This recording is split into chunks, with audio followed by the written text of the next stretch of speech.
And moving to the next speaker, we have Erika. Erika is a young and emerging evaluator from the Philippines. She is currently working as an M&E specialist at Workland M&E, and she is the secretary for Asia Pacific Evaluation Association. She is also the co-leader and co-founder of EvalYouth Asia. Erika, please share your insight on the role of YEEs. Thank you, Tashi Choden, for the very generous introduction. And thank you as well for inviting me here. And I would like to say hi to all of our guest speakers and the participants. Congratulations to EvalYouth Bhutan.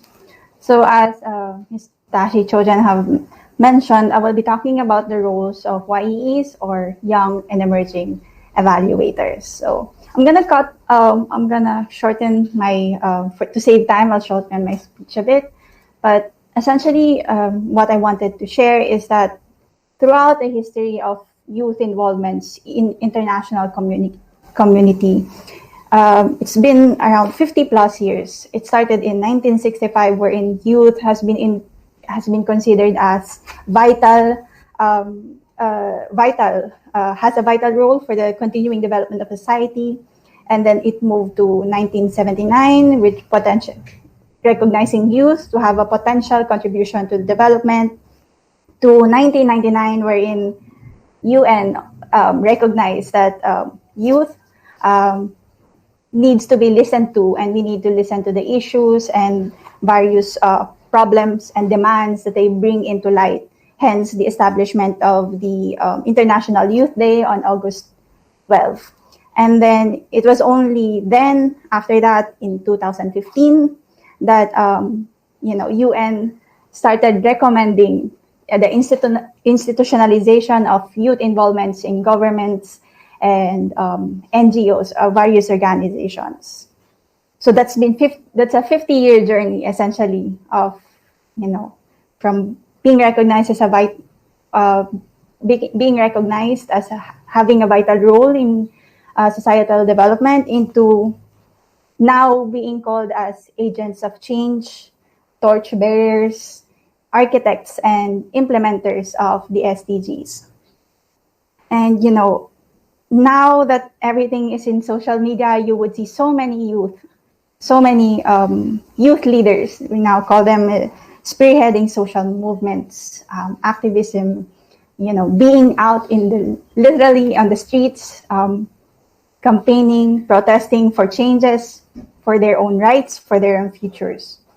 So I think this just goes to show that the youth, as Dr. Wills have said earlier, that if youth are provided with ample support, good education, and a platform to speak, we can lead and offer innovations.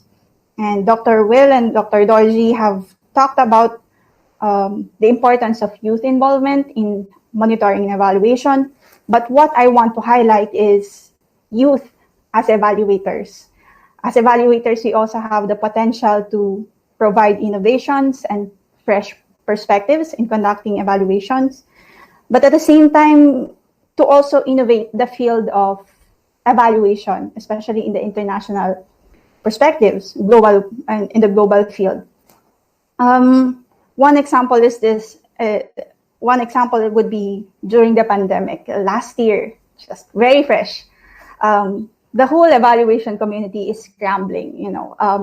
Jahid have provided many perspectives, and he would say that there are many organizations supporting the advocacy for evaluation, and most of these are often held face-to-face conferences. Every year there's a regional conference happening.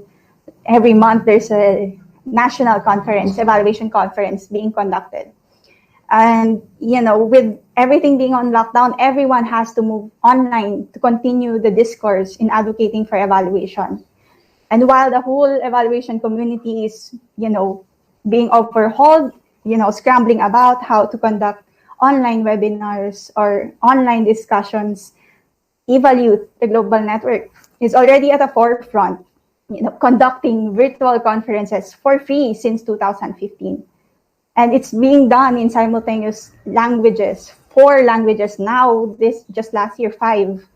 And, we are there are things that the young people as evaluators can offer to the evaluation community as it is just right now. And even in the under the Eval for Action campaign, just yesterday they just released the survey highlights that they have conducted, and internationally they have recognized that young and emerging evaluators are a crucial partner for the success of the campaign and for advocating for evaluation in pushing for the achievement of the Sustainable Development Goals. Because on the background of this campaign and any of the evaluation events that's been happening since the start of the pandemic, there's a team of young and emerging evaluators, youth, doing the cogs, being the cogs, helping the community to keep in touch despite, the challenges that we all had to face during the pandemic. And, and now, it was just like last year, December, during the Asia Pacific Dialogue on National Evaluation Policies, where Dr. Choden have mentioned that they are going to support, establishing an EvalYouth chapter in their country. And 2 months after that, now we have the EvalYouth Bhutan. So it's youth has a way to stimulate the evaluation community and to push for a stronger call for action for the SDGs. And again, it can be done with the right support for the youth for them to become competent leaders, not just at national level but also at international levels. But this is me. I'm not saying this for our partners here, for our colleagues, for Dr. Will, to convince the decision makers that youth are important. I am saying this for the EvalYouth Bhutan leaders, for its members, that you guys, I want you guys to recognize that you have the potentials.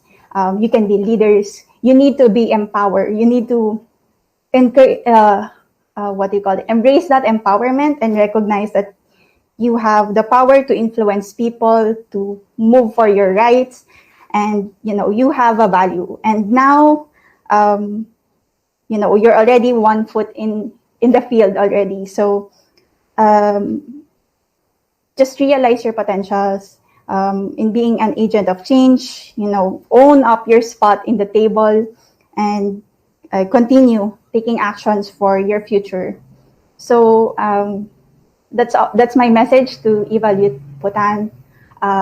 Congratulations again for launching your own chapter, and certainly we are all looking forward to what you can achieve and what you're gonna be taking, actions that you're gonna taking for this year and more years to come. So yeah, congratulations and thank you again for having me.